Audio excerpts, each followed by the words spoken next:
Liebe Zuschauerinnen und Zuschauer, herzlich willkommen zu einem weiteren Webcast des Europaforum Luzern. Sicherheit in Zeiten der Unsicherheit, so heißt unser Jahresmotto 2020. Wir betrachten diese Grundthematik aus verschiedenen Perspektiven. Einmal aus sicherheitspolitischer Sicht, ein anderes Mal mit Bezug zur aktuellen Corona-Krise oder auch aus ökonomischer oder geldpolitischer Optik. Heute steht die Sicherheit der Energieversorgung im Zentrum. Genau genommen jene mit Gas. Wir suchen Antworten unter anderem zu folgenden Fragen. Wie wird aktuell die Versorgungssicherheit mit Gas in der Schweiz und Europa sichergestellt? Welche Rolle spielt die Schweiz als Transitland für die Gasversorgungssicherheit Europas? Wie sehen verantwortliche Akteure mit Blick auf die Klimaziele die künftige Rolle von Gas? Welche Anteile an erneuerbarem Gas sind in Zukunft realistisch? Welche Bedeutung wird Wasserstoff für die künftige Energieversorgung haben? Ist Wasserstoff sogar ein neues Business für die Gaswirtschaft? Und schließlich, was fließt 2050 durch die Pipelines Europas? Gas oder Wasserstoff?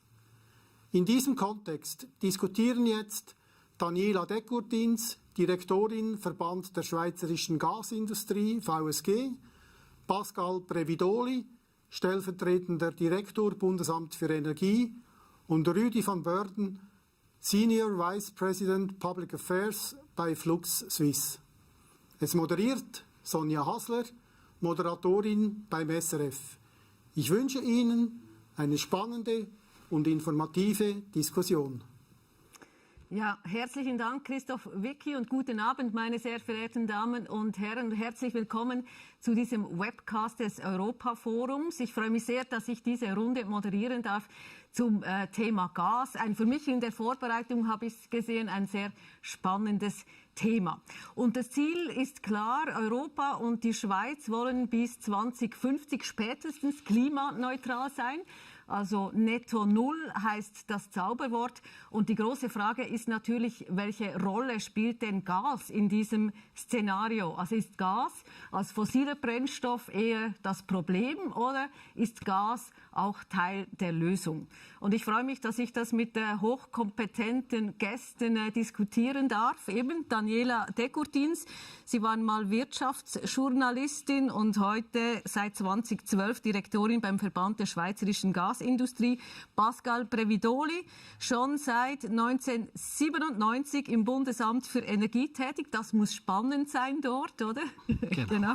Heute Vizedirektor und Leiter der Abteilung Energiewirtschaft. Und per Zoom zugeschaltet, Rudy von Beurden, im internationalen Gasgeschäft kennt er sich sehr gut aus. Er ist Senior Vice President Public Affairs von FluxSwiss. FluxSwiss bewirtschaftet den Großteil des Gastransits durch die Schweiz. Wir haben im Vorfeld von Ihnen schon ein paar Fragen bekommen. Die werden wir gerne gegen Schluss der Diskussion beantworten. Und Sie dürfen jetzt auch weitere Fragen uns zuschicken im Chat. Und wir freuen uns, dass wir dann auch mit Ihnen in Kontakt treten können. So, ich möchte gleich mit dem großen Bild ein bisschen starten. Also die Gasindustrie plant in praktisch ganz Europa Investitionen von über 100 Milliarden Euro, ein Riesenbetrag. Neue Pipelines wie Nordstream 2 werden gebaut oder Flüssiggasterminals entlang den Küsten. Und ich habe mich gefragt, wie passt das zusammen? Also Europa will klimaneutral werden und jetzt gibt es diese massiven Investitionen in den fossilen Brennstoff, Erdgas. Rudy von Beurden, Sie sind tätig im europäischen Geschäft. Können Sie uns da weiterhelfen? Wie passt das zusammen? Yeah, I know that it is a good question because we are coming from the past and we are moving into the future. In the past, gas, let's say 20, 30 years ago, was really moving ahead growing fast, and we needed to build new installations, new pipelines, new LNG infrastructure. Mm-hmm. What we see right now is the finalization of this project, this big project. There are still some pipelines being built, but I think this will be the latest ones that will bring natural gas. The simple reason is that although demand is not really increasing anymore, there are still some old producing wells that are disappearing from the Netherlands, from the UK, and we need to compensate with additional import. And we will need the import for several years, knowing that, for example, in many countries, like in Germany, they will phase out coal-fired power plants. Also, nuclear power plants are being phased out. And this will be compensated partially by renewable electricity, wind and solar mainly. But this will be not be enough. We will still need flexible electricity production, and this will be provided for several years to come by gas-fired power plants. And that's why we still need gas. And this is not in contradiction with the future, because we will move ahead and we will be able to reuse this existing infrastructure partially or wholly for the future energy vectors. Das, was Sie sagen, wir brauchen diese Investitionen und auch die Anlagen. Jetzt sind die Projekte in der EU selber ja sehr umstritten. Es gibt viele, die sagen, der Gaspeak ist überschritten, da wird investiert in völlig unnötige Projekte, es wird in die Vergangenheit investiert. Was sagen Sie diesen Leuten?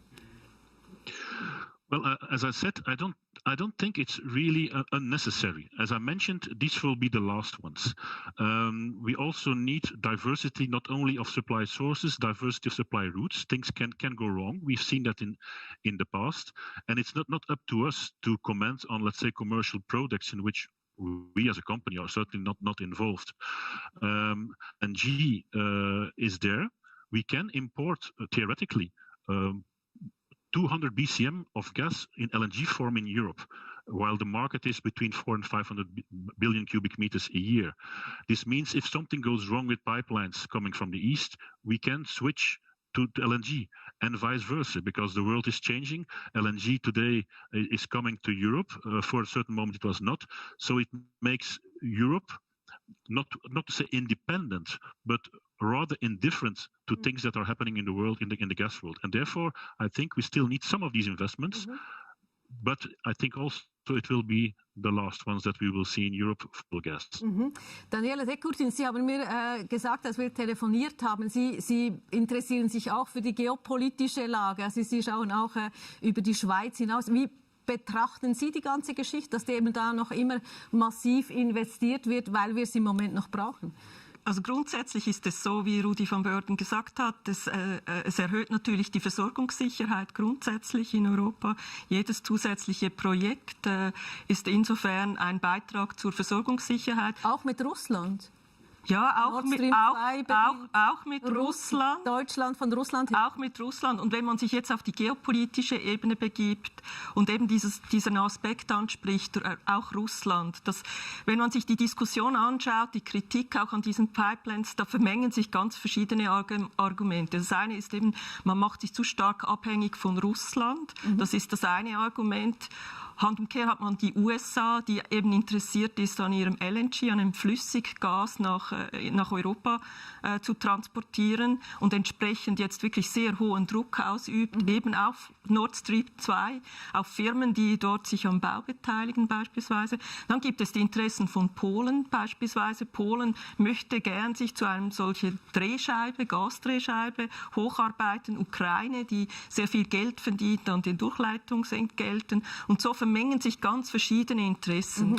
Machtpolitisch. Ja. Was mir einfach wichtig ist, wenn wir aus einer Schweizer Brille jeweils auf das Thema Gas schauen, ist einfach der Umstand, dass wir dann bisweilen die Bedeutung von Gas etwas unterschätzen, auch beim Umbau der Energieversorgung hin zu dieser klimaneutralen Energiewelt. Und wenn wir sehen, wo Deutschland steht, heute Deutschland produziert noch sehr viel Strom aus Kohle, das betrifft auch den ganzen asiatischen Raum, die müssen zuerst mal den Ausstieg aus der Kernenergie schaffen, den Ausstieg aus der Kohle schaffen. Und da ist natürlich Gas extrem wichtig, um diesen Umbau entsprechend zu schaffen, und zwar, dass er versorgungssicher gelingt, dass er wirtschaftlich gelingt und dass man eben wirklich den Weg zur Klimaneutralität einschlagen kann. Diese Pipelines, die können heute für Gas genutzt werden, für Erdgas, für erneuerbares Gas, und in Zukunft können die für Wasserstoff natürlich genutzt werden. Wasserstoff, klimaneutral oder auch komplett erneuerbar. Die können auf einfache Art und Weise, das habe ich mich gefragt, eben für erneuerbares Gas umgebaut werden? Oder muss man die laufen ja unter Wasser, zum Beispiel den Nordstream 2, wieder ausbuddeln und wieder neu einsetzen? Also wenn Sie etwas in der Geschichte zurückblicken, also 150 Jahre Schweizer Geschichte, das Stadtgas, das damals produziert wurde aus Kohle, enthielt 50% Wasserstoff. Also schon damals, die Verteilnetze in der Schweiz waren eigentlich ein Stück weit wasserstofftauglich.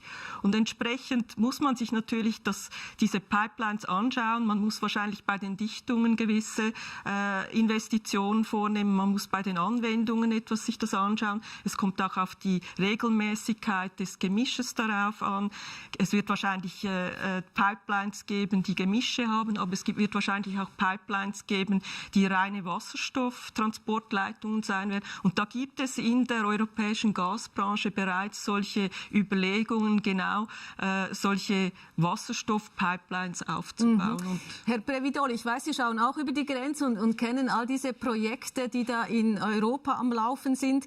Eben, es gibt die Stimmen in der EU, die sagen, das ist eine Fehlinvestition. Man sollte besser in Solarfarmen diese 100 Milliarden investieren, als in Gasleitungen. Was ist Ihre Haltung dazu? Wie beobachten Sie die Szene? Ja, also ich glaube, es ist in der Tat so, dass wir nicht von heute auf morgen auf reine erneuerbare Energiewelt wechseln können. Es ist eine Transition, die wir machen müssen.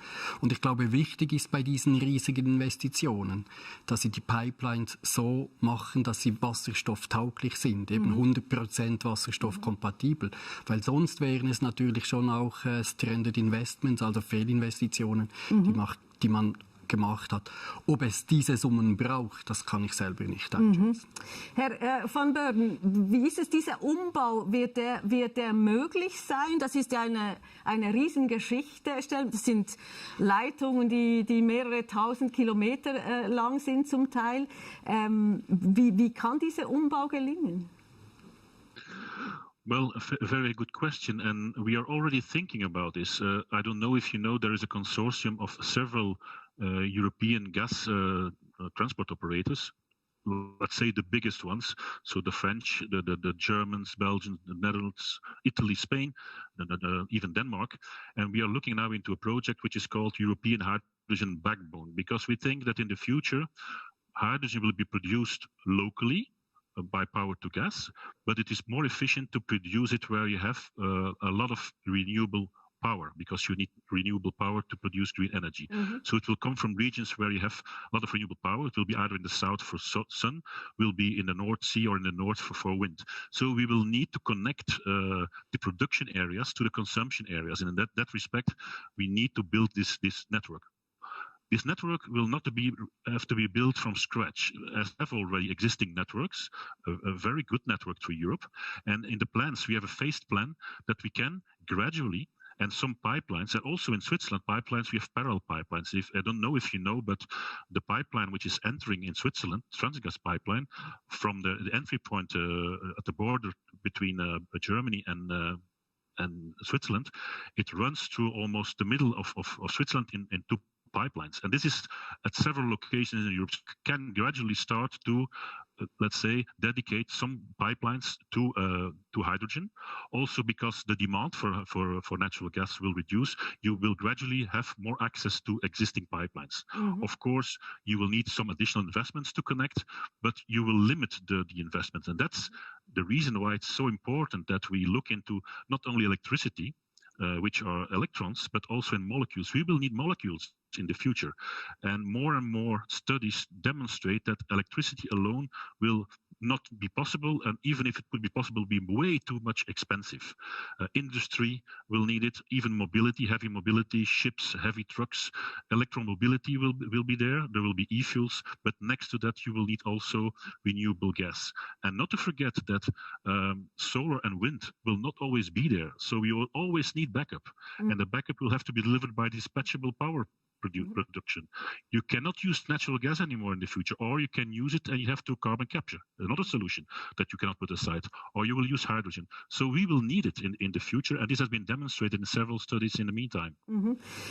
Die große Frage, Sie sagen, der Umbau wird möglich sein und es wird auch nötig sein, dass wir auf erneuerbares Gas setzen. Die große Frage ist doch, woher soll all dieser Wasserstoff, sage ich jetzt mal, herkommen, der ganz Europa bedienen soll? Frau Decurtins.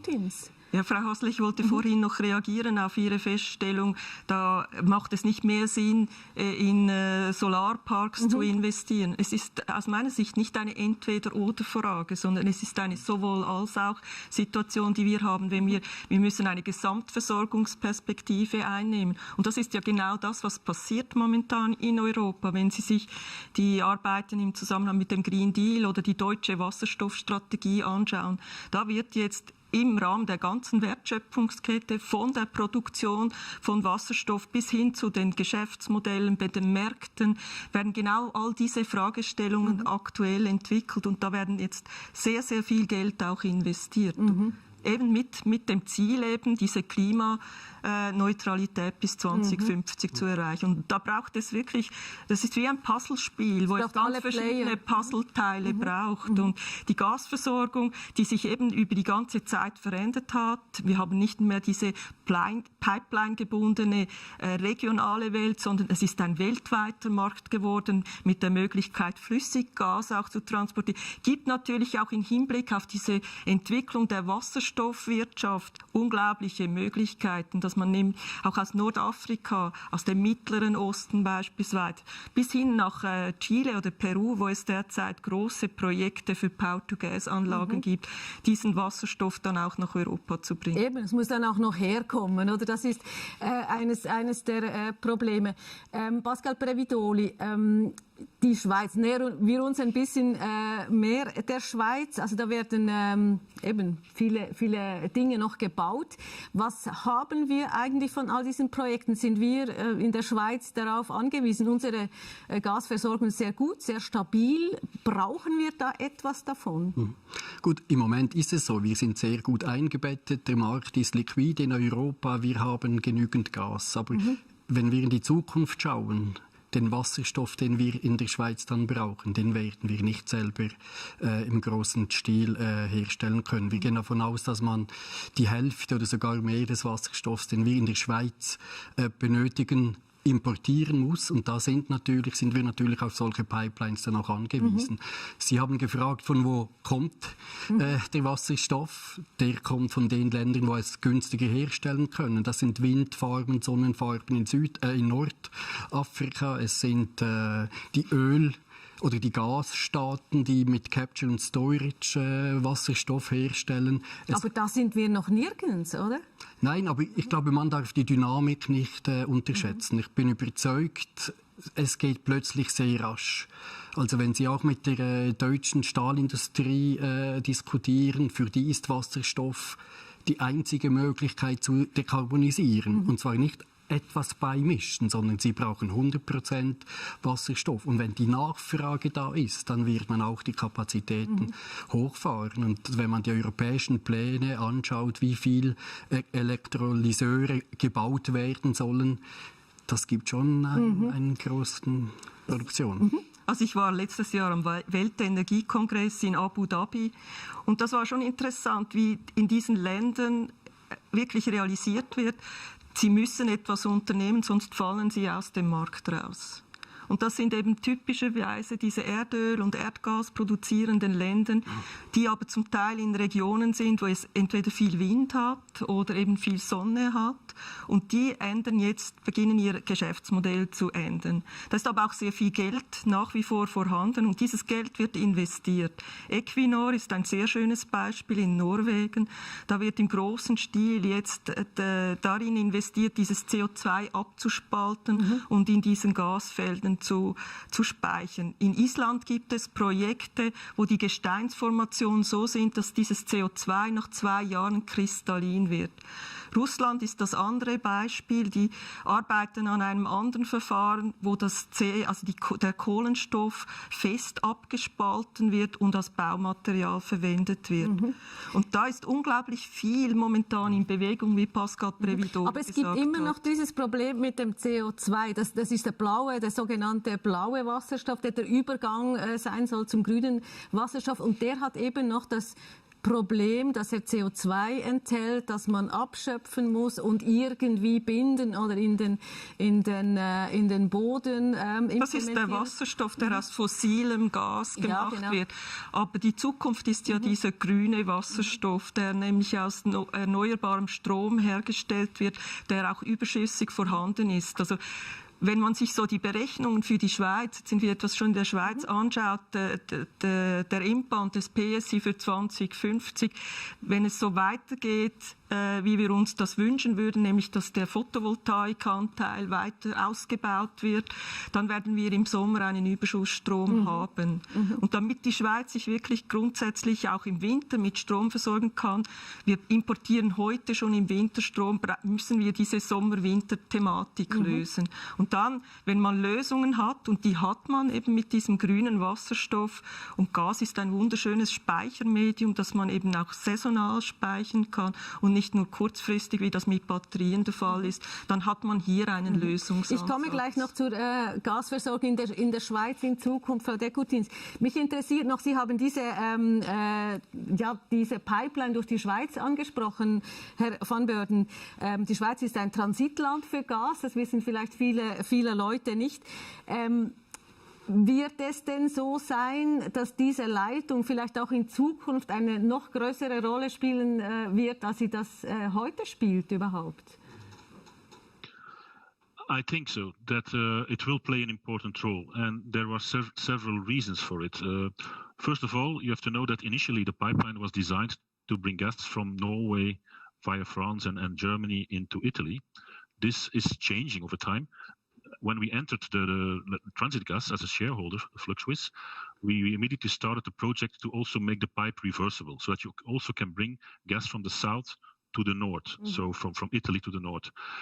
This means today that also sources from Italy can bring gas into Switzerland, which is good for the security supply, because if there is a disruption on the northern side, you can deliver from the south and vice versa.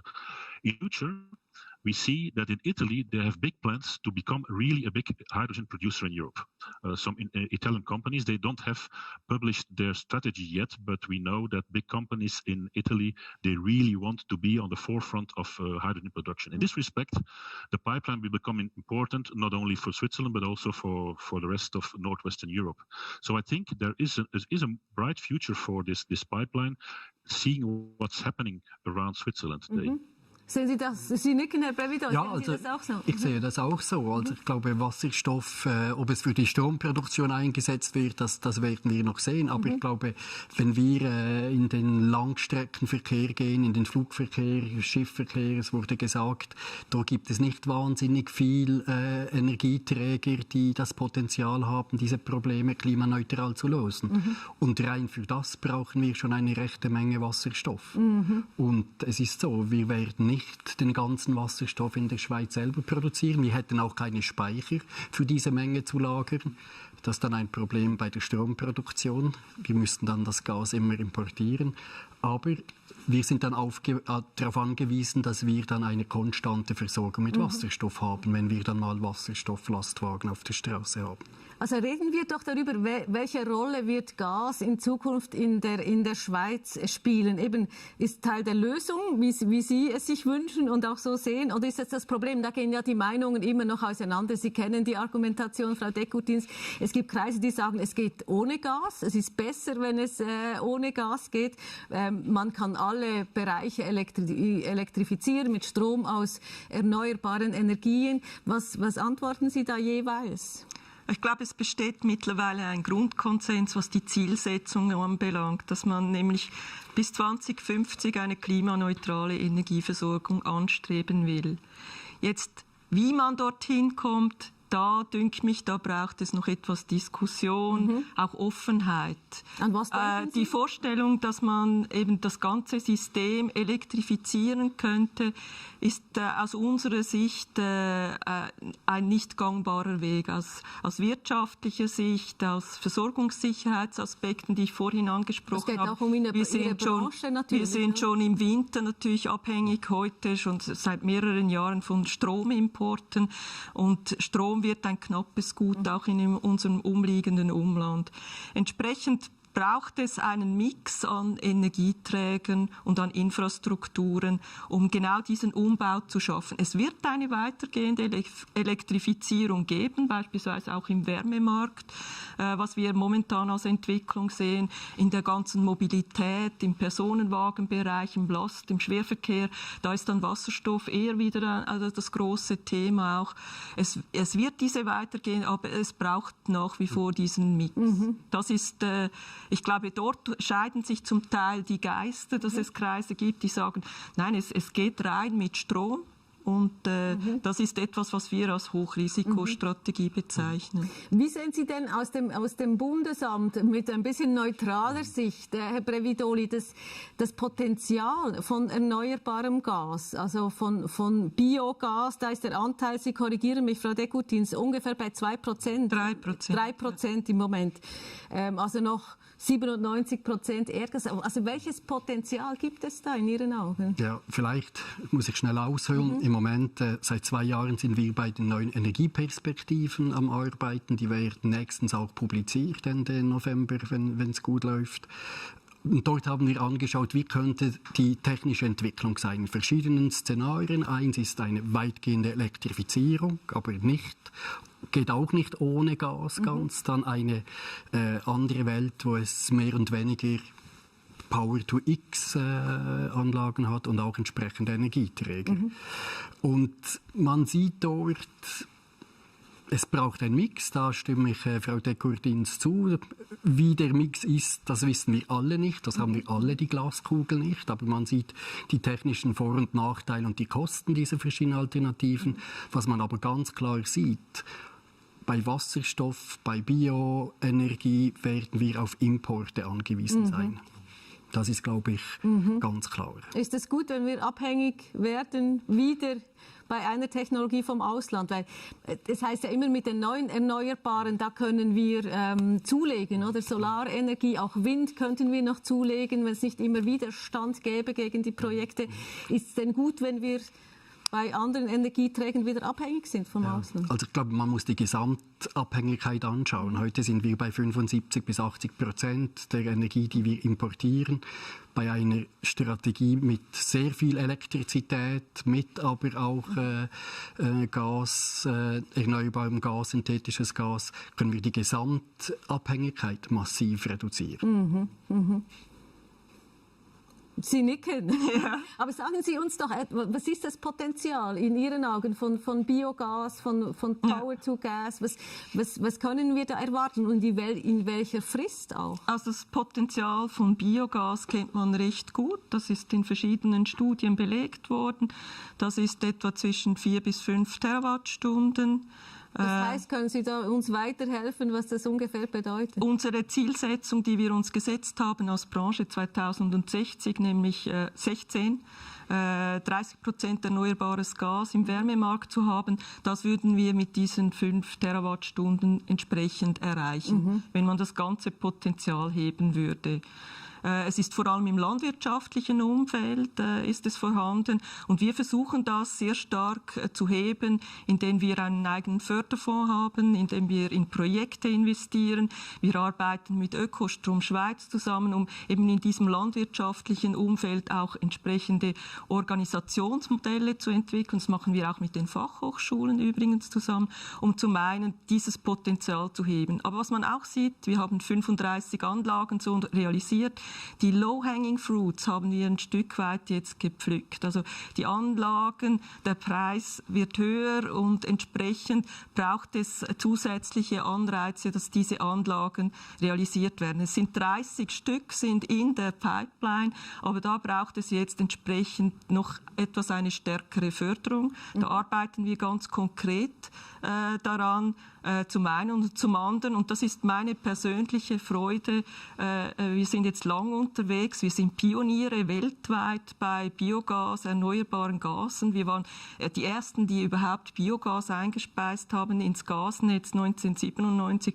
Und da kommt jetzt langsam auf der politischen Seite Unterstützung. Also im CO2-Gesetz ist beispielsweise Förderung erneuerbare Gase vorgesehen. In 4, 5 Kantonen, die haben es bereits umgesetzt, die Anerkennung des Biogas. Andere sind in der Pipeline. Und das freut mich jetzt wirklich, dass man die Bemühungen der Schweizer Gaswirtschaft wirklich schon länger, sage ich, nicht erst seit die Klimajugend auf der Straße ist, schon länger an diesem Thema wirklich kontinuierlich zu arbeiten, Schritt für Schritt, dass da jetzt auch die Unterstützung kommt. Man hat es, glaube ich, lange auch nicht wahrgenommen, dass Sie da dran sind. Rudy von Beurden, wie betrachten Sie die Schweiz, was die Gasversorgung angeht, auch die Diskussionen, wie das in Zukunft laufen soll? Well, I think that Switzerland is well positioned to see what's happening around Switzerland and also to follow what's happening there and not to integrate, but at least also to take the opportunities that are presented. But first, maybe also on the potential that will be created around Switzerland with renewable gases. A study has been made with all the TSOs, the transmission system operators in Northwestern Europe and also Spain, Italy, to see what the potential is for renewable gases. If you know that today, more or less, the total consumption of energy in the EU is more between 12 and 13,000 terawatt hours, of which 22% is electricity. And of the 20% electricity, there's 32% renewable electricity. So 7% in total renewable plus 8% renewable gases or other renewable sources. But we calculated a pathway to 2050, and we see only in Europe, so not speaking about import, that there's a potential for hydrogen, and it's a mix of blue and green. We will go to green, but we will have also to use blue if we want to reach the targets of 2050, of 1,700 terawatt-hours, and on biomethane of 1,200 terawatt-hours, so 2,900 terawatt-hours. It's a big potential, and it is not, of course, not in Switzerland, and also not in my home country. We are small countries with not a lot of space, so not a lot of space to install solar panels, wind turbines, or to produce biomass. So we will need this potential from Europe combined probably with potential that is just outside of Europe. And also Switzerland, I think in that respect, it's important that it's well connected to the adjacent countries to be able to import these renewable energy sources, both electricity and gas.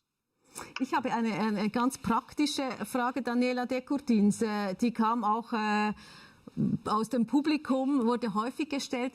Ist es einfach möglich, auch bei uns in der Schweiz eben die Gasleitungen dann umzubauen in Wasserstoffleitungen? Und wie weit sind wir denn da schon mit den Abklärungen? Was läuft da schon?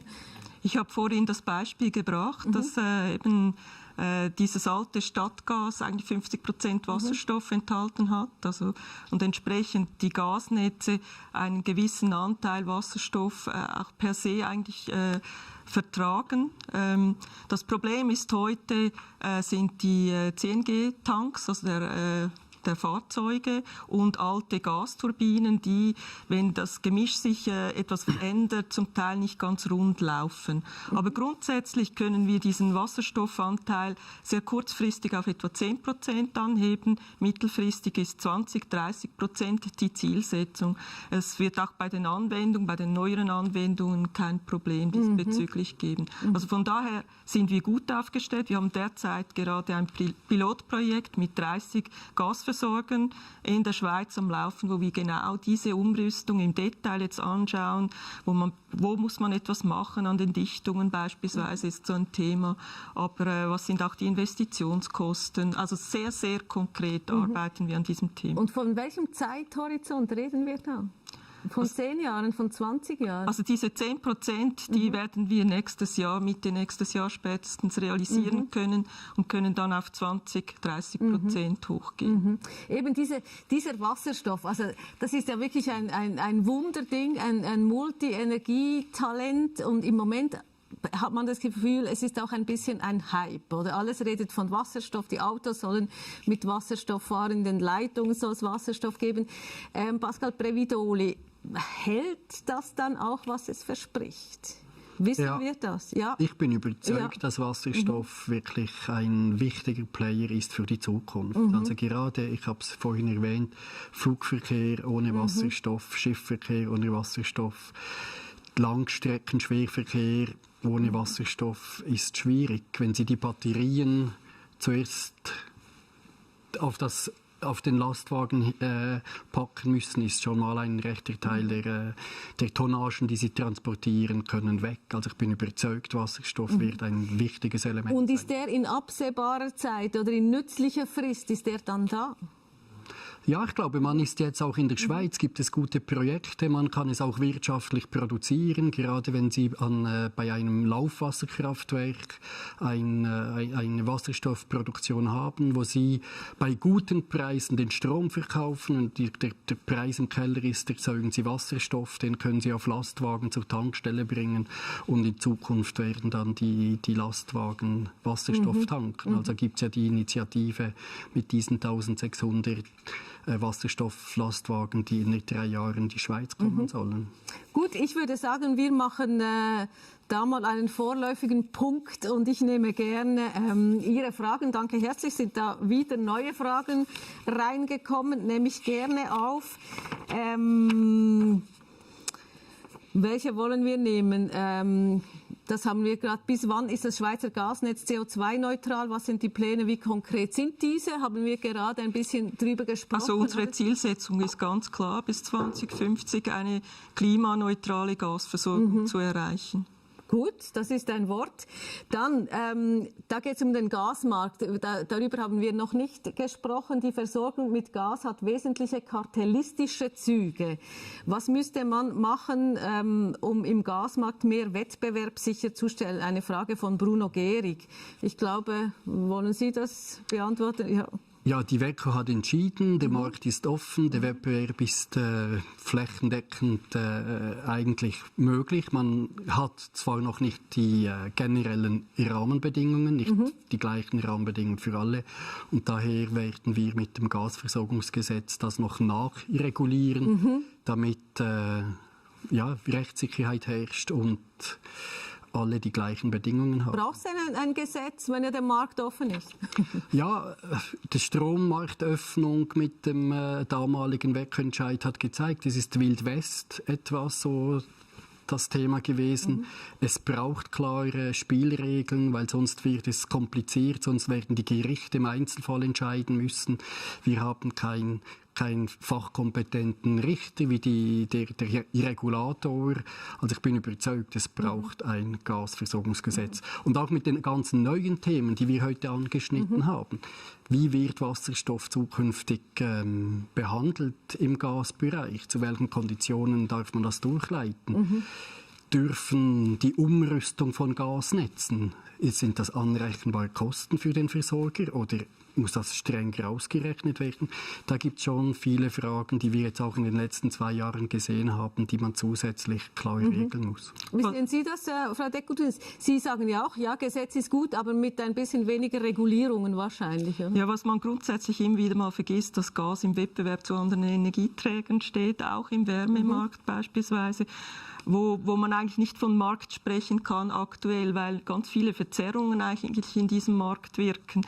Sei das die CO2-Abgabe, sei das Förderprogramme der Kantone für Wärmepumpen.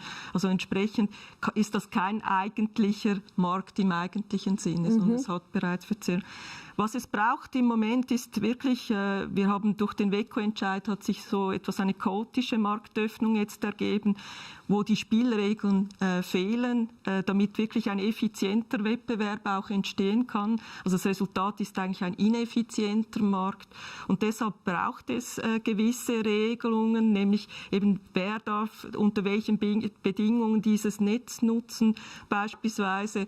Aber in unserer Vorstellung reicht es mit sehr viel weniger Regulierung, das Ganze entsprechend zu regeln, als sich das der Bund heute vorstellt. Herr Previdoli schmunzelt ein bisschen. Ja, wir haben eine Vernehmlassung durchgemacht. Ja. 3000 Seiten, glaube ich. Ja, sehr viele, ja. Und dort sieht man wirklich von links nach rechts die Wünsche von möglichst gar keine Regulierung auf gewissen Teilen. Dann eine sehr weitgehende Regulierung. Ich glaube, im Moment ist wichtig, dass wir die ganzen Argumente nochmals in die Waagschale werfen und dann das Gesetz gewisse Anpassungen machen und dann wird der Bundesrat darüber entscheiden, wie weitgehend diese Regelungen Alle sind gespannt, wie es rausgeht. Sie sind ja auch betroffen von diesem Gesetz, Herr van Beurden, mit der Transit-Pipeline durch die Schweiz. Was denken Sie da?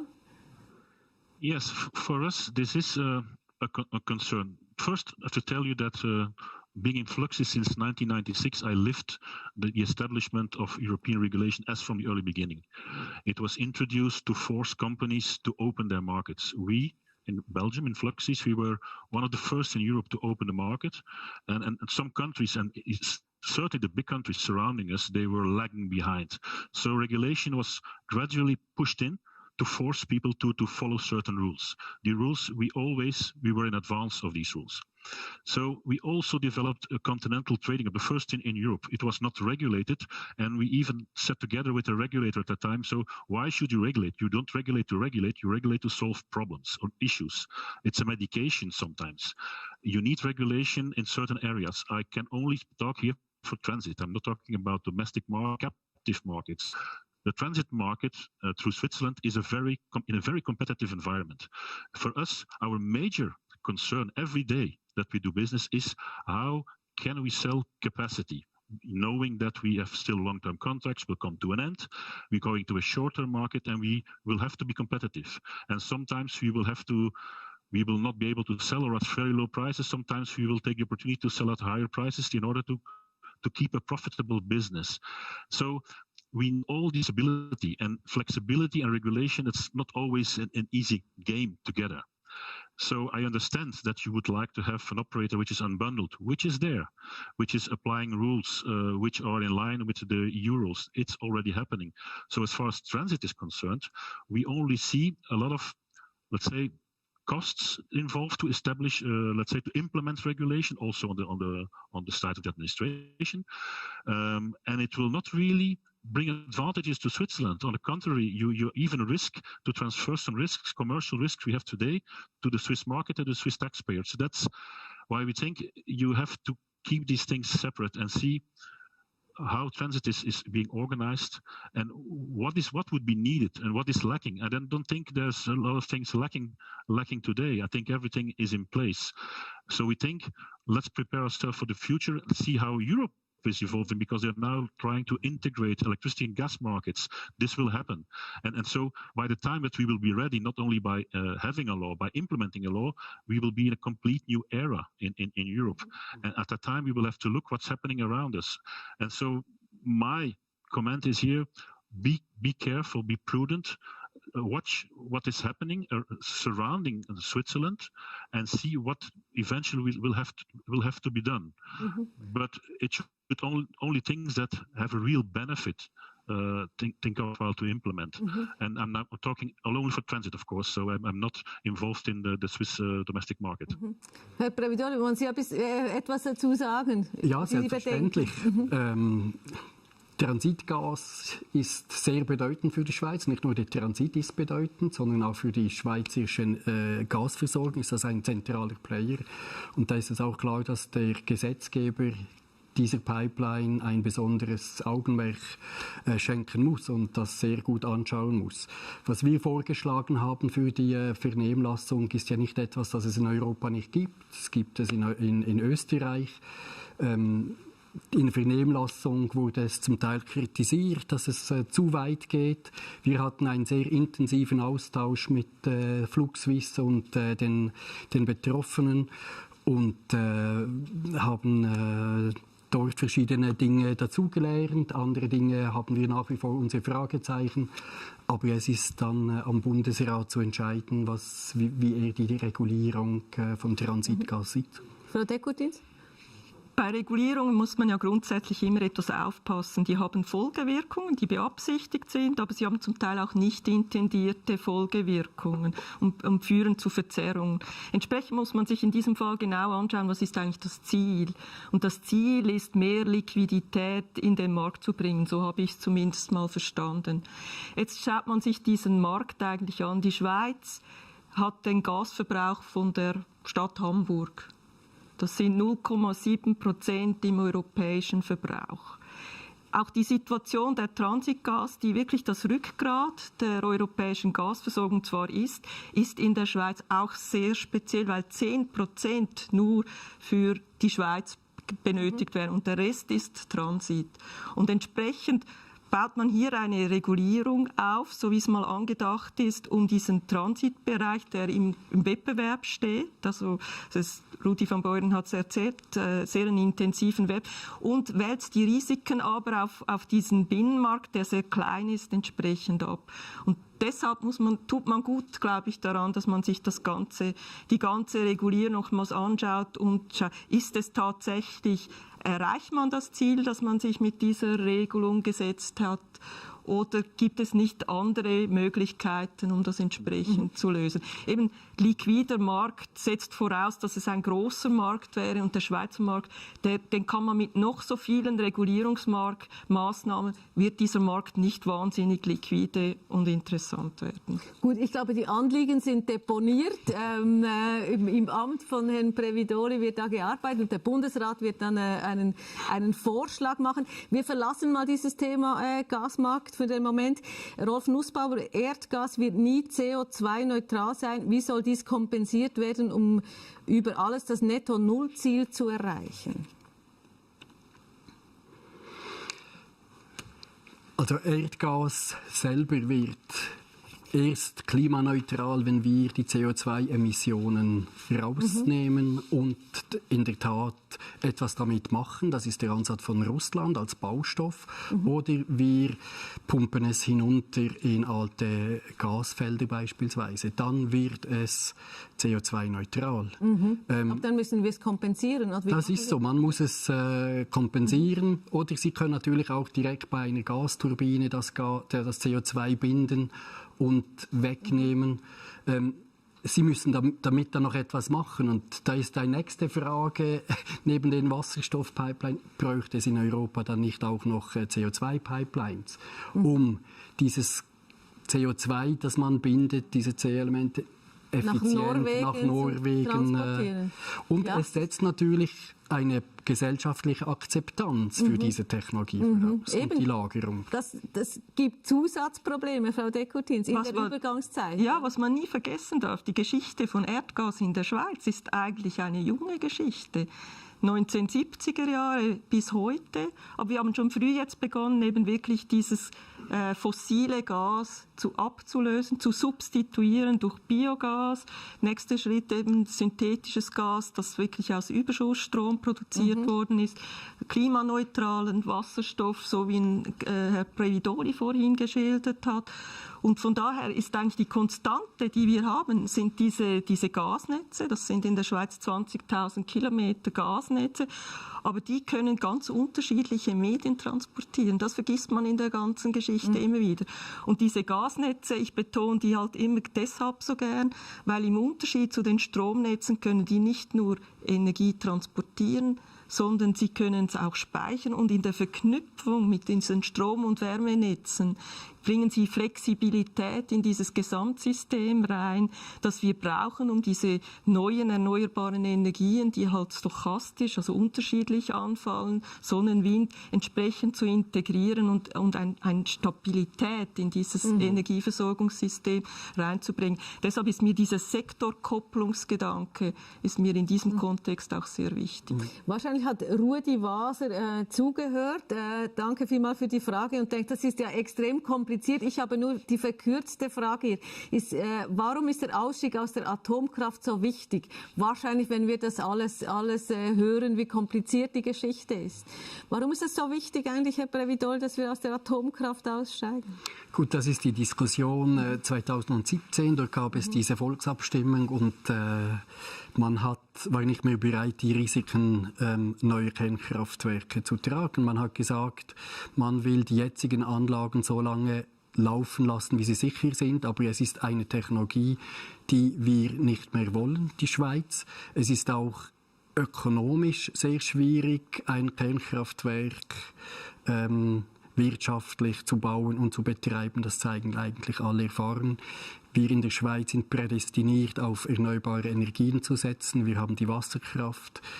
Dort kann man einen gewissen Ausbau machen. Und wir dürfen nicht vergessen, mit der Effizienz können wir extrem viel holen. Und zwar nicht nur beim Stromverbrauch. Auch die Heizungen werden besser, auch wenn wir die dann mit Gas heizen. Es gibt eigentlich überall riesige Effizienzpotenziale. Ich nehme noch die Frage von Rudolf Baumann. Wie sehen Sie die Bedeutung von Power to X im Rahmen auch der Energiestrategie 2050? Ja, Power to Gas ist natürlich eines der Schlüsselelemente, wenn wir die Gasversorgung dekarbonisieren wollen. Es ist aber auch deshalb ein Schlüsselelement, wenn wir jetzt wirklich diese erneuerbare Stromproduktion, die in der Schweiz vor allem Photovoltaikstrom sein wird, entsprechend diesen Überschussstrom auch in den Winter überführen wollen. Das ist ja immer das Problem, dass wir Winterlücken haben. Die einzige Möglichkeit heute, Energie saisonal zu speichern, ist über Power to Gas als Speichermedium. Vorhin war die Rede davon, ja, wir haben in der Schweiz keine Speicher. Es gibt Speicherprojekte in der Schweiz, es gibt Tagesspeicher, das sind kleinere Speicher. Aber wir müssen auch hier wieder im ganzen europäischen Verbund denken. In Europa haben wir gewaltige Speicherkapazitäten, die man entsprechend auch für Wasserstoff nutzen kann. Ja, das Thema ist der Speicher. Wenn wir das Äpfel mit Äpfel vergleichen möchten, ein Wasserspeicherkraftwerk, wo das Wasser im Speicher ist und jederzeit abgerufen werden kann, ist es nicht ganz gleich, wie wenn wir auf die ausländischen Speicher angewiesen sind. Das schlägt einfach keine Geiss weg. Da muss man Lösungen finden. Es gibt Projekte, die sind aber Peanuts vom Umfang her, das wir bräuchten. Und ich sehe Power to X eher, dass wir das direkt an den Schritt machen zu Wasserstoff. Wir brauchen im Schwerverkehr rasch Lösungen. Wir reden immer über Wärme und so, aber wir haben im Transportbereich die größte Herausforderung der CO2-Reduktion.